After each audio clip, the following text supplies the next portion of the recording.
Hello, everyone. Welcome to the Minority Report. I'm Walter. And I'm Chidozie.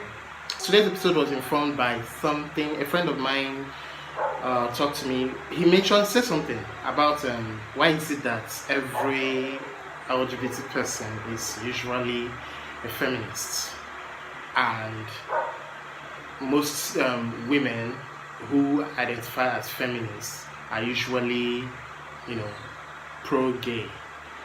And it's, he didn't even say that like he wanted to have a talk with me.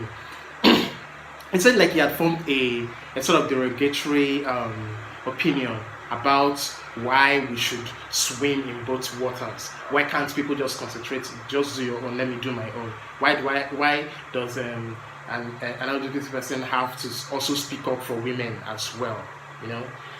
And it got me, even though like I clapped back to like shut down that kind of nonsensical thinking, but it made me that, and the fact that there are some things I have seen online, it made me realize this is something we need to address.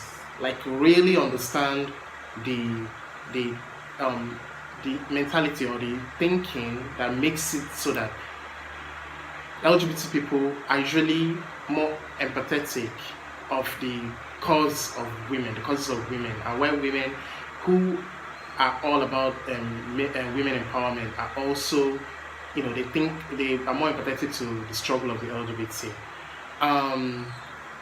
And it's something that has become so expected, so accepted as the way it should be, that when someone deviates from that, it's kind of, it makes shocking. You'd be like, are you kidding me? What's wrong with you? Why are you not doing what you're supposed to do?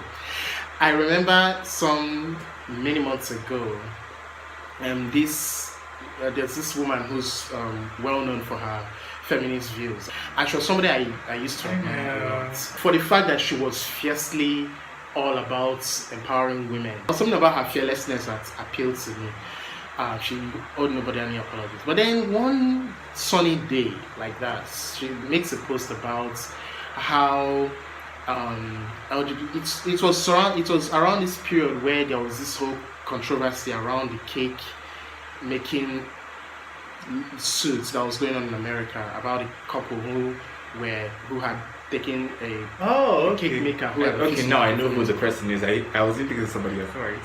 Okay, so she made a post about how LGBT people should like take a chill. Like, what is this? Why should you expect, everything to work out?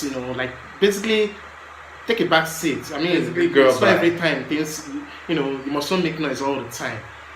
And I remember there was this furious backlash on her. Like, oh, madam, so you don't understand that how can you claim to be about the equality of women to men, and you're somehow sneering at LGBT people demanding for their own equality? Because the L in LGBT is for leprechaun.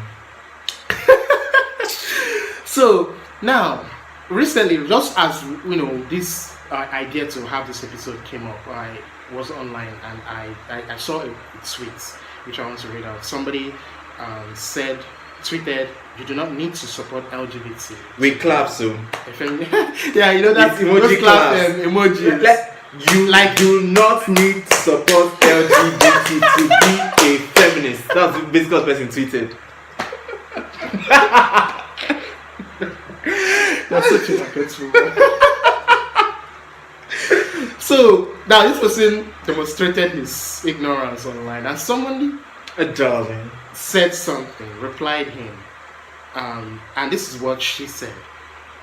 I'm guessing it's a she from her, area. Yes, profile picture. So she said, feminism is literally the idea of equality.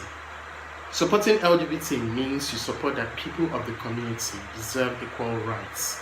So yes, you do need to support them to be a feminist. This is summary. Like, we could just end our episode here and we have passed across our message. This is literally it.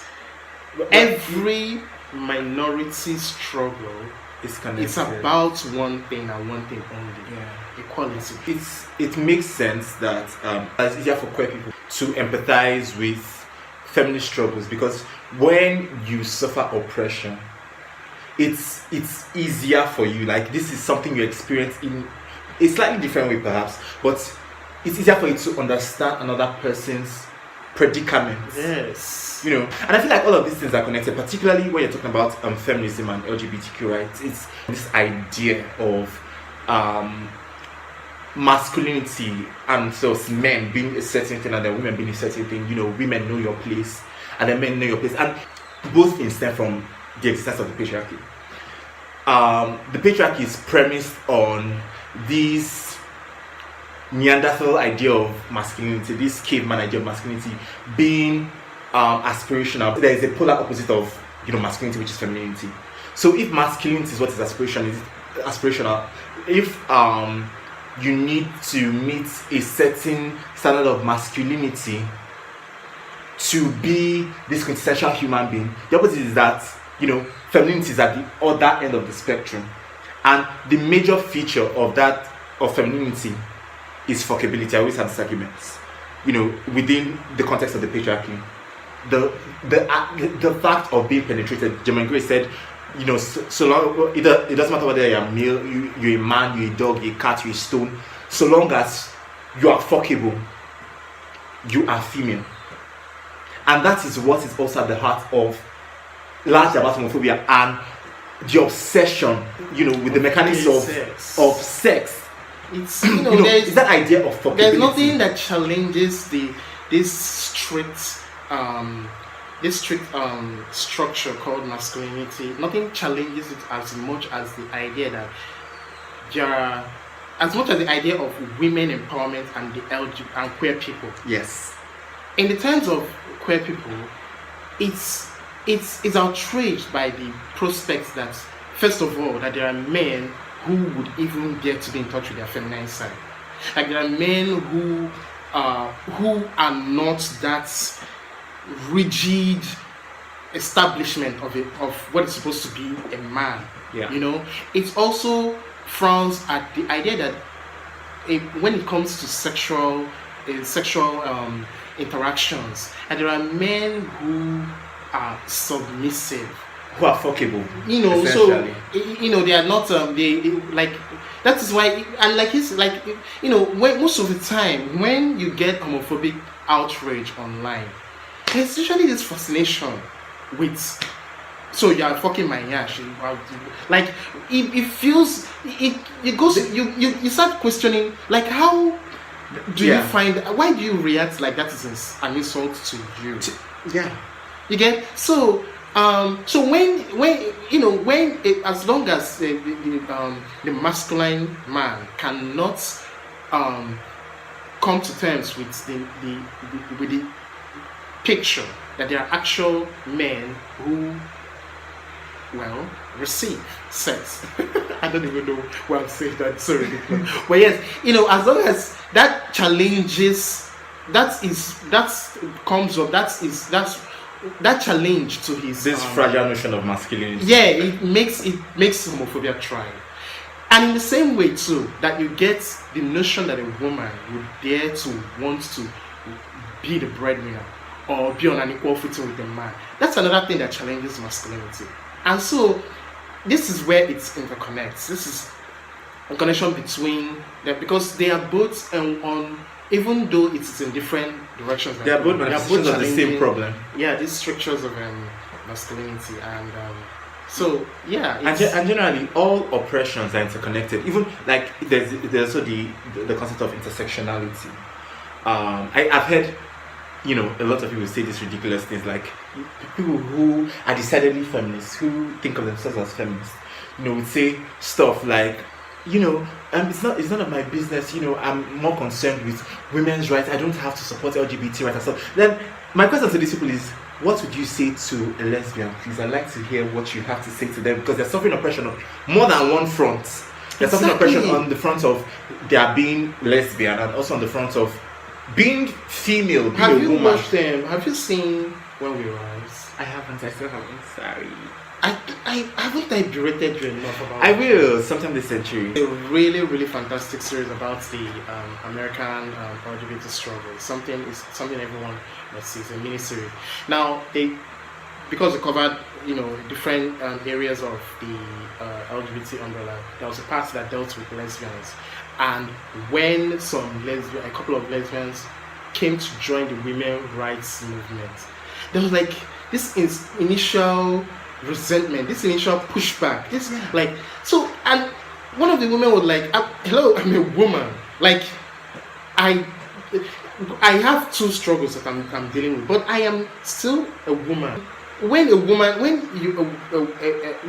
I think where the head of the woman, the feminist who is rejecting the lesbian, where her head, or who's rejecting LGBT rights, where her head is at is, I don't think she even sees the lesbian. Yes. When it comes to asking them to what do you say to a lesbian woman, Okay. I don't think they see the lesbian woman. I just think they, if for you to join us, for you to be a part of our clique, you have to be a woman. A woman. That's it. Yes, and and the other part becomes invisible. Let's make that part invisible. Which is something for which I love. Anybody who knows me knows I adore Audre Lorde. She was always stating that she was a black lesbian feminist woman. She never missed any of these tags. Like each and every one of them were really important, and the way that they interconnected in determining the trajectory of her life. So from her I understood the importance of always account for the indices of individual lives, all the factors that affects the quality of your life, the trajectory of your life essentially, and how you can be within spaces. First of all, it's about the similarity of the struggles. The fact that there is a struggle even involved. Like you're born, and just by the virtue of the fact that you are something, you happen to come out a woman, or you happen to come out and grow into someone who loves the same sex. Suddenly, just that alone pushes you down as a subhuman or a second level human being. Recognizing, being woke to that consciousness makes you identify. It instantly makes you want to. Yeah. That is why most of these Americans, the people who come on TV and say the trashy homophobic nonsense that they say, are usually white, and most often white men. White men. Because they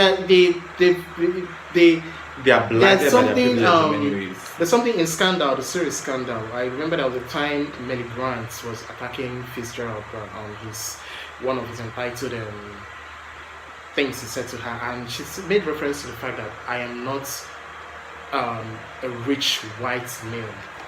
And in our world, that is the peak. That is the peak. That's where if you're born top of the food chain. if you're born that person, you really have no problem. So that when you have privilege, when you're born and you grow into a certain kind of privilege, it makes you. It's something. That's why I often that's why it is wrong when when the society expects the person who is the oppressed to behave a certain way that permits respectability the oppressor to attain acquire a certain kind of respectability that permits the oppressor to get comfortable with you, with your struggle. It is. And you are the one who has the privilege. You are the one who should question yourself, your role in oppressing some other person. So and the thing is, it's a society that oppresses women is the same kind of society that oppresses other minorities. Because when you it's have this kind of society that is that has no interest in carrying the entire population along. The rich get richer, the poor get poorer. They have no concern for the masses generally. So all of these things kind of feed into each other. Like the prevalence of one makes the other possible. Yes. So because as long as we have a system of government that is less interested in protecting and preserving the humanity, the life Of the larger population. yes, as long as we have a government that shoots off abroad to take care of themselves without improving the healthcare in this country, as long as we have a government that sends their children abroad to study without improving the education of this country, as long as we have a selfish government like this, it is connected. We will continue to have it. Fits into a society that mistreats women. It fits into a society that mistreats queer people. Individuals. So it's all connected.